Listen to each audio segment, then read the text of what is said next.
So, very different event there. You can see on the far side, that's Freddie Foxwell, the 19-year-old, with his hand up. You can't have the Cox's hand up, but that is the crew from Edinburgh University A. What a fantastic regatta Edinburgh University have had. But they are up against Oxford Brookes A. Oxford Brookes are the holders in this event. And as we know from watching Oxford Brookes crews, if you see anything with Brookes A, you think, we're up against it. But Edinburgh won't be overawed, certainly not in the first part of this race. Yeah, Oxford Brookes is out to a strong start, but Edinburgh A is still right there in it.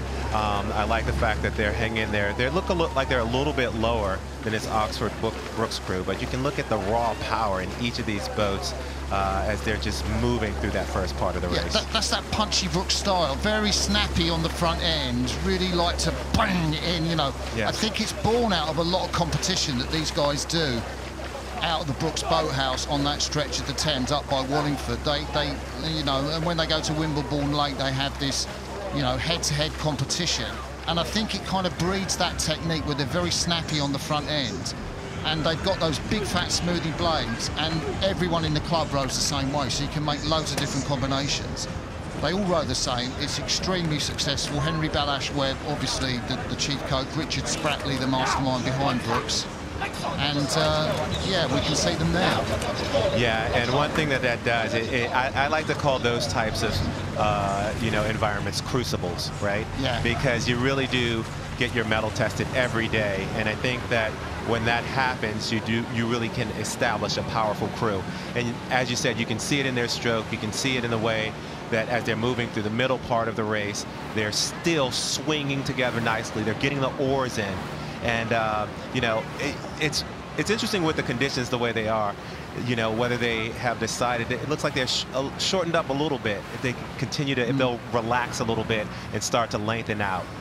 Freddie Foxwell there, we're looking at him, the stroke of the Edinburgh University A crew, former St Andrews Boat Club, won 2 golds in the Coupe, which was kind of the second level junior team for Great Britain, and Bal Murray-Bone is also from Aberdeen Schools Rowing Association that we've seen race here and has been a GB trialist. But this Oxford Brookes crew, well, they've got loads of talent in the boat. Well, we're looking at Sam De Silva there, and he's done an undergraduate degree in business and cox for 4 years at Brookes.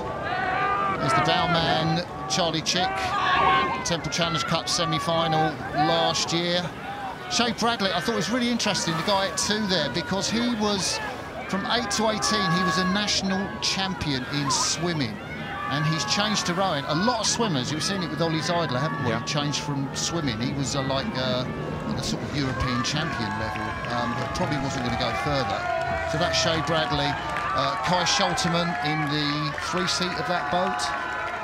Very strong rower. And then in the stroke, Richard Hawes, who learnt to row, well, in Morton Rowing Club in Surrey, which actually was the same rowing club that Morgan Boulding, the man going for gold in the British 8 in the Olympics, also learnt to row. Strong rowing club. But Oxford Brookes A coming up to the finish line in this heat of the Prince Albert Challenge Cup. And it's been a strong race. They will be going up against University of London A or Nereus, the winners of that race. Edinburgh University gave their all. But how many times have we said Oxford Brookes have won a Henley? Quite a few.